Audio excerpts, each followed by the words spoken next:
Pemirsa, saling sindir antar relawan bakal Capres Ganjar Pranowo dan Prabowo Subianto kian terasa. Belum lagi baru-baru ini di internal relawan Jokowi dukungan di Pilpres 2024 sudah terbelah. Ada yang mendukung Ganjar, ada pula yang mendukung Prabowo. Relawan menjadi fenomena politik yang keberadaannya tidak bisa ditampik. Lalu bagaimana pengaruhnya jika dukungan relawan terbelah? Kita akan membahasnya bersama dengan Ketua Relawan Prabowo Mania 08 Immanuel Ebenezer, Ketua Umum Ganjar Yan Spartan, Guntur Romli, dan analis politik Ray Rangkuti. Selamat sore, Mas Ray, kemudian juga Mas Guntur dan Mas Noel. Ya, selamat sore Mbak Ray. Baik, salam sehat selalu semuanya. Saya ingin ke Mas Noel dulu. Mas Noel, jadi mengapa sih memutuskan keluar dari garis arahan Presiden Jokowi yang mendukung pencapresan Ganjar Pranowo, malah mendukung Prabowo? Apakah karena Presiden Jokowi sempat sebelumnya mengendorse Capres Prabowo atau karena apa nih? Ada kekecewaankah dengan Ganjar? Nggak ada soal kekecewaan sih, nggak ada yang dikecewakan. Kita senang aja berkompetisi.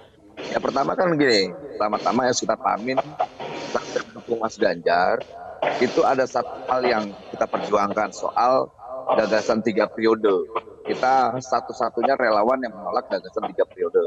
Kedua, saat kita keluar dan tidak lagi mendukung Mas Ganjar, itu Mas Ganjar saat itu memang tidak nyapres.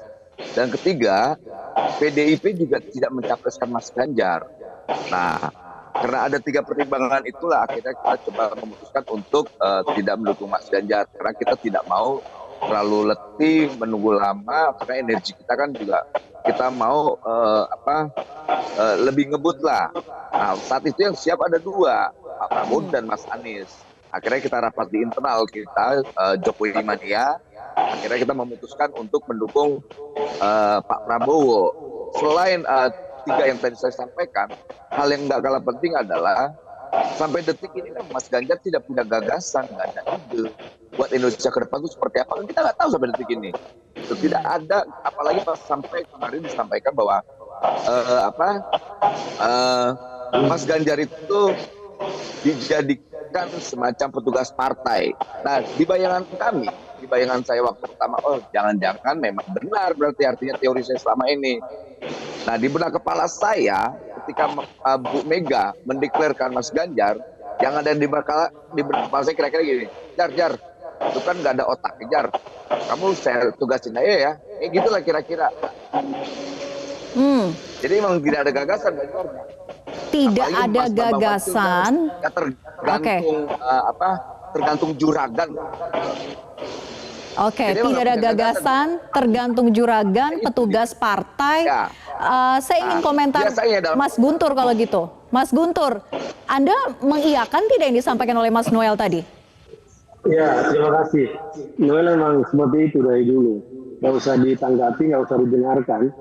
Waktu dia masih anti Prabowo juga pengen angkat Prabowo waktu itu. Jadi kalau soal istilah petugas partai itu sebenarnya itu tidak perlu ditafsirkan macam-macam. Karena Pak Jokowi pun juga disebut oleh Ibu Mega sebagai petugas partai. Dan kita lihat hampir 10 tahun ini petugas partai yang ditugaskan oleh Ibu Mega, oleh PDIP untuk melayani rakyat Indonesia, untuk membangun Indonesia.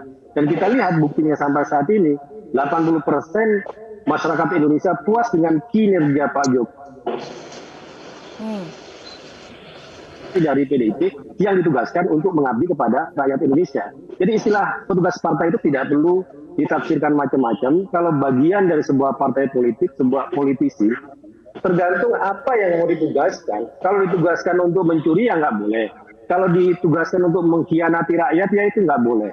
Tapi kalau ditugaskan untuk melayani sejauh rakyat ini image-nya di publik, Mas Guntur, petugas partai itu konotasinya sangat jelek, seakan-akan hanya tunduk dan patuh saja tanpa mempunyai gagasan dan pikiran sendiri. Tadi sepertinya itu yang ingin dimaksud oleh Mas Noel.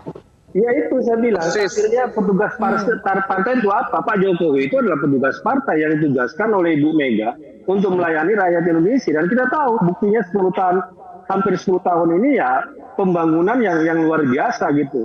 Yang menjadi persoalan itu adalah orang yang bukan partai tapi menjadi pelayan partai. Ya ini persoalan. Seperti misalnya Anies Baswedan, dia bukan seorang politisi, ya kan, bukan anggota partai tertentu, tapi dia kemana-mana disediakan private jet ya untuk mengkampanyekan suatu partai. Jadi ini yang disebut dengan pelayan partai. Tapi kalau petugas partai ditugaskan oleh sebuah partai politik untuk mengabdi kepada rakyat Indonesia dan kita Oke. tahu bukti Mas Pak Guntur. Jokowi di situ, ya udah jelas gitu loh kalau saya melihat. Jokowi itu Guntur punya gagasan. Dia menyampaikan soal Indonesia sentris, dia bicara tentang nawacita. Lalu Ganjar apa?